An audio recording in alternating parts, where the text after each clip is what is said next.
The plan for today's episode is to start work on the main city centre of the city. Yes, because that's right, we are back in the city of Clifford, and today, as I say, we are building the city centre. So, if you remember last episode, we flattened out this whole area where the main bit of the city is actually going to go, because currently in the whole series we basically just made a group of suburbs. So the idea for this section is to have two different grids which come together at an angle, and I just think that's pretty cool. Couldn't get this roundabout to work properly for some reason, but once I redid the roads it worked. So I'm just adding the first section of the grid here. This one is 90 degrees to this main diagonal piece which came off to the side from that roundabout, and then this one is going to be perpendicular to the actual straight road which was originally here. So I decided to go a bit weird with this one and make the not completely symmetrical and the furthest right square being a bit bigger, because I just don't want it to be completely perfect, and I just like the idea of a bit of asymmetry. So at this point the snow was starting to melt away because it is almost spring, but we also had a bit of industrial demand, so I decided to fill that by expanding our industrial area very slightly. So I zoned all this in. The light blue is mixed zoning, so that's where commercial and residential are zoned in the same building. It does take a while to build in because there's not much demand for that type of density for residential. They mainly just wanted low residential buildings, which I was a bit confused by because the suburbs is basically all we've built, and that is almost completely low density. So I did end up expanding the suburbs, and what I just did there is I chopped out quite a lot of the mixed zoning and replaced it with office zoning, just because it wasn't zoning in. So I just changed out some of the zoning in the suburbs to low density where that was not building in either, and I had a bit more commercial zoning because that was quite a lot of demand for that. As you can see, the low density residential is just skyrocketing. I'm not quite sure why. I did actually lower the taxes to get medium density residential to go up, but it just didn't, just low density. It does build in later in the episode, but low density just seemed to be going up and up and up, so I did expand it. Also, I noticed there was a lot of air pollution by these houses, and that's because I put the power station over there.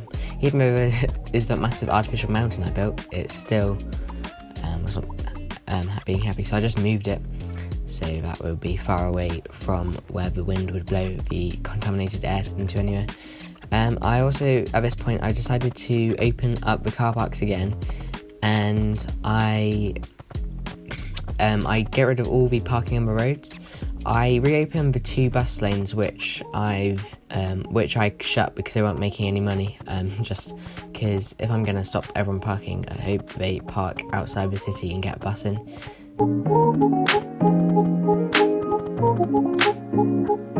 So as you can see, there was a lot of cars I was just taking off. I decided to go with pavement instead of grass just because I thought it looked a bit more urban, and I just like the look of it, to be honest. So I added a car park by the primary school because there was loads of cars parking there, and I just thought that would be an ideal place for a car park, especially if I had stopped them going on the roads. This was also an effort to increase our revenue because we were losing a lot of money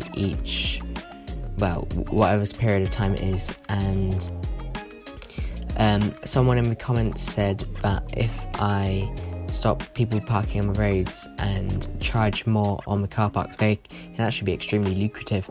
So that's what the idea was. I opened up all these car parks which were shut down, and in some of them I increased it to like £25 parking fee. And also, this one burned down, and the fire engine couldn't get through because there was a car crash on the bridge, so it just burnt down. I don't have any emergency response stations, but I do build some later in the episode, so I do rebuild it, but no one uses it anyway, so I just turned it off as soon as I rebuilt it. No one uses the other big one either, so that one gets shut off later. I think it's because the bus station actually has its own parking, and I didn't realise this, but you can actually charge for that parking, so I do that in the bus stations later in the episode, but I'm just changing the way the traffic works. I'm changing quite a few roads out to be one way, so that traffic would filter around this roundabout instead of all going over each other in roundabouts, especially because you can't have time traffic lights in the sequel at the moment because mods don't exist, even though they do. It's just you have to go to a third party website, and I don't really trust that, especially because I'm using GeForce now and I don't think that would work on a video game streaming website. I don't really want to risk it because it's not my computer. So these are the cars, and they actually filter a lot better through the city and the whole urban area. Later I do turn parking off there as well, but at the moment I'm just expanding the suburbs to have more low density residential. I added some bus lines, and I actually add a whole new bus station as well. So yeah, this section of where I was expanding, just adding commercial through the suburbs, but that area was supposed to be a cul-de-sac, just because I wanted it to look more like an estate, which would be built entirely separate of other developments in the area. So this is the car park I added, and then I added a bus station next door. I only add 2 lines to this one which goes to the rest of the suburbs and one which goes around the area with all the offices and mixed use zoning. So here I had to change the side of the bus station the bus stops were on because I put them on the wrong side.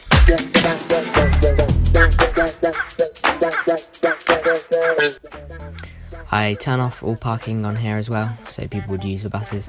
They do actually end up being quite popular, but they're not as popular as I would have hoped, so I do reduce the capacity at the end of this episode. I was just adding a turning circle here because for some reason they were only turning left out when we're coming out of the bus station.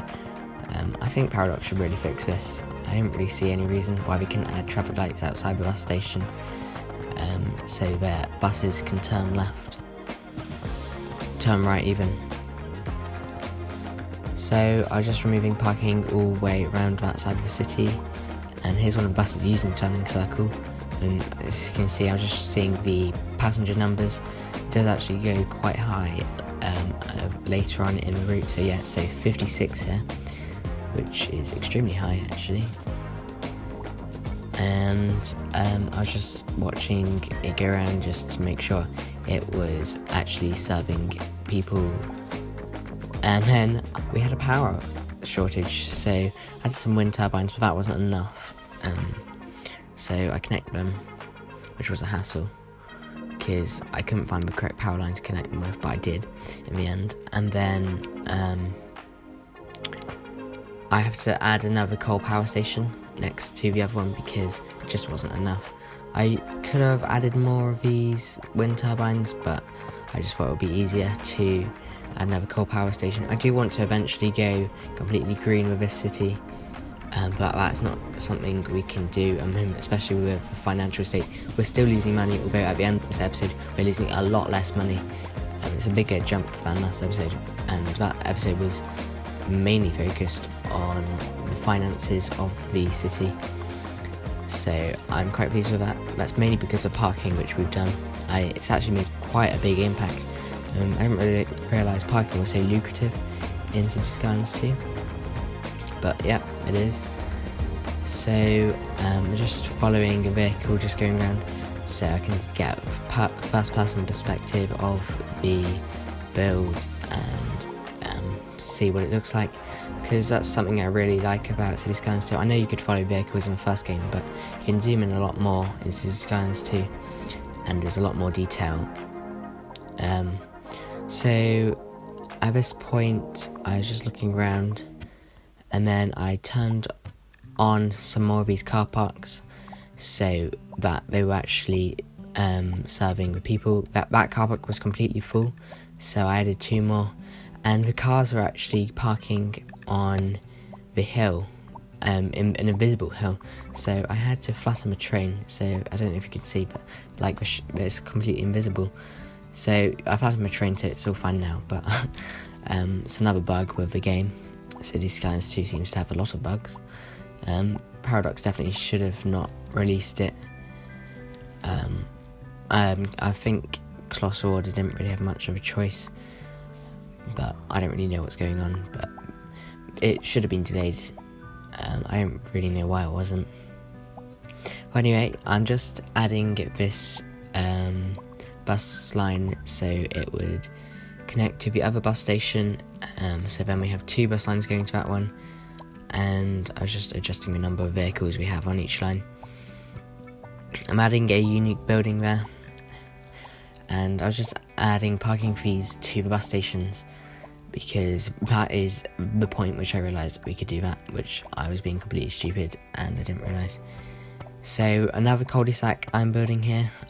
Cul-de-sac, I'm not quite sure why I was saying cul-de-sac. Anyway, I hope you enjoyed this episode.